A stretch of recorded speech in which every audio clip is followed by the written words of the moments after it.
Bonjour et bienvenue dans Regard de dirigeant. Aujourd'hui, nous allons parler d'un problème qui concerne des millions de personnes et parfois elles n'en se doutent pas vraiment, l'apnée du sommeil et à l'occasion les problèmes respiratoires. Et pour en parler, j'accueille aujourd'hui Jérôme Barbier puisque vous avez fondé Oxygem, assez récemment d'ailleurs. Oui. Donc tout d'abord, merci beaucoup d'être avec nous aujourd'hui. Je vous en prie. Donc c'est une société que vous avez fondée en faisant le pari d'une approche centrée sur les patients. Donc, annoncée comme cela, on pourrait voir peut-être une vision trop humaniste, trop idéaliste, mais en fait, elle est assez pragmatique, parce que pour avoir des solutions, ici, les masques respiratoires, on va y venir, donc qui aident à avoir un meilleur sommeil, il faut que la solution soit foncièrement adaptée, et pour cela, il faut passer du temps avec les patients. Vous avez tout résumé. J'ai plus besoin de parler, en fait. J'ai plus grand-chose à dire. Oui, alors Oxygem, c'est une société, ce que l'on appelle un prestataire de santé à domicile, un PSAD.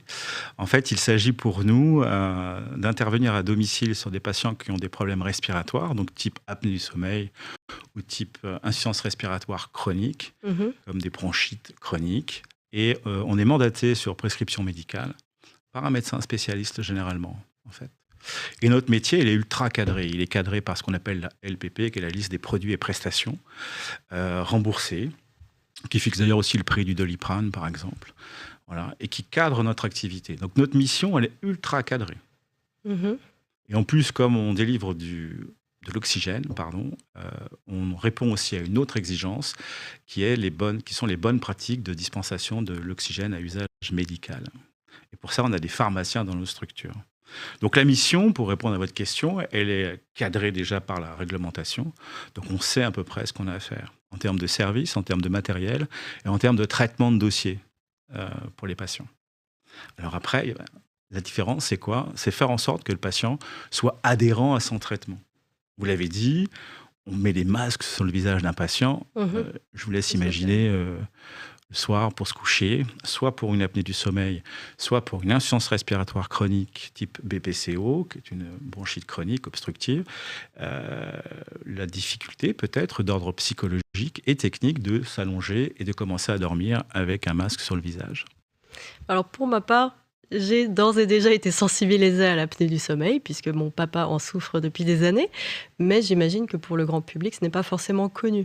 Donc comment est-ce qu'on peut reconnaître les symptômes d'apnée du sommeil et quelles sont aussi les conséquences? Alors d'abord, il y a beaucoup de patients qui sont appareillés aujourd'hui. À peu près 1,8 million de patients sont appareillés par les prestataires de santé. Il y a des petits intervenants comme nous, Oxygem. Il y a des gros intervenants comme l'Air Liquide avec plusieurs sociétés. Et on est là, présent sur le territoire, sur l'ensemble du territoire pour répondre effectivement à la demande. Pour ce qui est d'Oxygem, tout l'enjeu pour nous est de faire en sorte que le patient en fait, s'approprie son traitement pour qu'il puisse être observant. Et ça, c'est vraiment notre enjeu. Livrer un appareil, livrer un masque, tout le monde est capable de le faire. Mais appréhender un patient dans son altérité, appréhender un patient dans son histoire et dans ses symptômes pour faire en sorte qu'il s'approprie le traitement, tout l'enjeu pour nous, Oxygem, il est là en fait. Et quels sont les premiers signes qui devraient inquiéter, qui annoncent un éventuel problème d'apnée du sommeil? Alors, vous allez voir, c'est très sympa, les signes. C'est la personne, elle ronfle beaucoup. Oui, je confirme. Elle va se réveiller pendant la nuit, elle va faire des pauses respiratoires de plus de 10 secondes pour ce qu'on qualifie d'apnée, en fait. Une apnée, c'est une fermeture complète des voies aériennes supérieures pendant plus de 10 secondes qui engage et qui crée un déficit en oxygène, une désaturation en oxygène de à peu près 4%. Et donc le patient qui fait une apnée, ça se ferme, ça se collabe. Et il va forcément à un moment donné se réveiller. Le conjoint aussi peut être alerté parce qu'il va constater les pauses respiratoires. Ça peut même lui faire peur. Donc le conjoint, en plus, au-delà du fait d'être réveillé par les ronflements, super sympa, au-delà du fait d'être soucieux, parce que il ronfle plus, il va falloir que je le réveille. Le patient va avoir un sommeil déstructuré, ce qu'on appelle fragmenté. Il va avoir une fatigue dans la journée, une hypersomnolence excessive. Il va pas être bien. Voilà. Et la nuit, il va se lever aussi pour aller aux toilettes. Un des signes très très important avec le ronflement, bien sûr, c'est le fait que je me lève la nuit, parce que mon sommeil est fragmenté et j'ai parfois des micro-éveils qui apparaissent pendant la nuit. Et là, je me réveille et qu'est-ce que je fais? Je vais aux toilettes. Parce que quand on a une apnée, faut que le cœur et les systèmes sanguins réagissent pour pouvoir reprendre de l'oxygène quand on reprend sa respiration et sortir le CO2 du corps. Et pour ça, tout le système cardiovasculaire se met à fonctionner à plein pendant la nuit alors qu'on devrait être au repos. Donc, l'apnée du sommeil potentialise des problèmes cardiovasculaires, d'AVC, d'hypertension artérielle, d'infarctus et autres. Ou de même de diabète type 2. Ça potentialise. Ça ne crée pas, ça potentialise. Donc tout l'enjeu, c'est de bien conscientiser le patient dessus pour qu'il s'approprie sa vie, son traitement et puis son bien-être. Parce que quand on est fatigué, on est irritable. Les personnes sont irritables, ont envie de dormir, manque de concentration, peuvent avoir des risques aussi d'accidents de la vie de tous les jours, comme des accidents de voiture, parce qu'il y a une récupération de sommeil, une dette de sommeil qui est importante. Donc ça, c'est important. C'est important d'en avoir conscience des symptômes. Ronflement, fatigue excessive et somnolence excessive. Et ce qu'on appelle la nicturie, c'est le fait d'aller aux toilettes, faire pipi la nuit. Voilà. Et s'agissant du bien-être, donc vous, comme je l'ai annoncé, vous avez fait le pari d'une approche centrée sur le patient. Mais pourquoi avoir fait ce pari ? Parce que ça a du sens. Ça a du sens, le métier a du sens. On va prendre soin des gens, on leur apporte quelque chose. Et si le patient est observant, tous les risques que j'ai évoqués juste avant, les risques vont disparaître. Et si on fait bien notre travail, j'allais dire, dès la première visite au domicile du patient, où il faut prendre son temps, il faut l'écouter, il faut écouter son histoire, ses symptômes, pour pouvoir après adapter le traitement, bien sûr avec le médecin. Mais nous, quand on est au domicile, on est les yeux et les oreilles du médecin, en définitive. Et donc, on va pouvoir adapter le traitement et on va faire en sorte que le patient s'approprie son traitement. Et un patient qui s'approprie son traitement, c'est un patient qui va mettre son traitement tous les soirs. Et dès le premier soir, le lendemain, il y a une amélioration des symptômes. S'agissant du traitement, justement, porter un masque la nuit, c'est peu souhaitable. Si, c'est très sympa.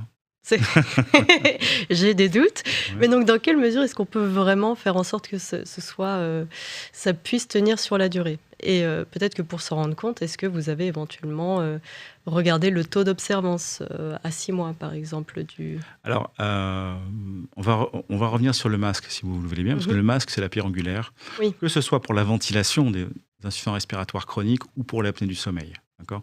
Un insuffisant respiratoire chronique, il est ventilé la nuit aussi avec un autre système, mais il est quand même ventilé par un système de pression. Comme pour l'apnée du sommeil, où on va mettre une pression, une attelle pneumatique dans les voies supérieures pour faire en sorte que le passage de l'air puisse s'effectuer et que les échanges gazeux, soit dans les alvéoles ou dans les cellules, puissent se faire de manière normale, on va dire. Voilà. Et pour qu'on soit bien et après en pleine forme, quel que soit l'âge. Parce que parfois on est fatigué, on se dit « Ah, j'ai 65 ans, j'ai 70 ans, c'est normal ». Peut-être oui, parce qu'il y a d'autres choses qui rentrent en ligne de compte. Mais en tous les cas, si on restructure le sommeil par un traitement efficace et adapté, on est bien, on est super bien après. Alors le masque, lui, c'est la contrainte. On se couche. Bonsoir chérie, je vais mettre mon masque. Non mais c'est vrai. Oui, avant on avait un partenaire qui ronfle, maintenant on a un partenaire qui est en masque. Qui est un pilote de chasse. Voilà, c'est pas mal. Ou maintenant il y a de plus en plus de femmes. C'est plus le rituel de je mets de la crème, il va falloir que je mette mon masque. Donc c'est pas pareil. Voyez. Donc, il y a une forme je dis ça parce qu'il y a une forme d'acceptation. Avant de traiter un trouble respiratoire comme l'apnée du sommeil, parce que c'est un trouble respiratoire, il peut y avoir d'autres pathologies comme des insomnies. Et là, il faut traiter ces insomnies-là. Il faut faire les choses dans l'ordre. Voilà. Voir aussi s'il n'y a pas de problème ORL sur le flux en fait, d'air qui va rentrer dans les poumons pour pouvoir être correctement, on va dire, ventilé. Alors... Je n'ai peut-être pas répondu à votre question de digression en digression. Non, c'est très bien. C'était aussi sur le taux d'observance, et si on peut savoir, est-ce que les personnes arrivent à porter ce fameux masque au-delà des 6 mois ? Parce que tout repose sur le masque. Alors nous, ce qu'on fait, on prend notre temps. On n'est pas des livreurs. C'est-à-dire qu'on ne passe pas rapidement chez le patient, on lui montre la machine, on a un masque, on lui met le masque comme ça, et on s'en va. On va prendre notre temps, ce qui veut dire qu'on va conscientiser le patient sur sa pathologie et sur ses signes cliniques. Comme quand on va revenir 2-3 jours après, on va le reconscientiser sur les premières améliorations, s'il y en a. Comme quand on va revenir 3 semaines après, on a un suivi les 4 premiers mois de 4 visites pour pouvoir faire prendre conscience au patient de ces améliorations. Ce qui fait qu'on va le conscientiser. Il va constater par lui-même que ça va mieux. Donc le patient est participatif, on lui montre ses résultats. Mhm. Mais au-delà de ça, en amont, on lui a expliqué sa pathologie, on lui a expliqué ses risques. Et on a pris le temps nécessaire pour que lui choisisse son masque. Et c'est là où on est encore participatif, dans la mesure où on va regarder s'il respire par la bouche ou par le nez. On va regarder que même s'il respire par le nez, si par la pression, la bouche automatiquement ne s'ouvre pas. Donc on va trouver le bon masque. Et quand on saura s'il respire par la bouche ou par le nez, on va à ce moment-là lui faire tester et tailler, trouver les bons masques, le bon masque, la bonne taille de masque, la bonne perception de masque, c'est-à-dire à la fois visuelle mais sur la peau du patient et sur la respiration sous machine pour qu'il dise c'est ce masque-là qui me convient. Et une fois que le patient a choisi son masque sous pression de la machine, hein, et on fait des tests à 10 cm d'eau, ça pousse un peu, et ben là on sait que le masque n'a pas de fuite non intentionnelle, parce qu'un masque a une fuite, hein, parce qu'il faut pouvoir respirer sous le masque, donc expirer le CO2. Mais si on a géré ces problèmes de fuite-là, le débit qui sous-tend la pression est super soft, il n'y a pas de fuite non intentionnelle, donc il pourrait réveiller le patient, de nouveau il est réveillé, ou réveiller le conjoint. Et puis une fuite, ça permet pas à la machine, trop de fuite, de bien voir pour qu'elle puisse réagir correctement et traiter le patient. Tout ça, ça rentre en ligne de compte. Voilà. Et puis après, il faut, ce que je vous disais, c'est que le patient, on va devoir le conscientiser sur les points d'amélioration de ses symptômes. Est-ce que je me sens mieux? Est-ce que je me lève plus la nuit pour aller aux toilettes? Voilà. Et la différence entre Oxygem et tous les autres tient en très peu de choses. Ça tient en une question: comment vous sentez-vous?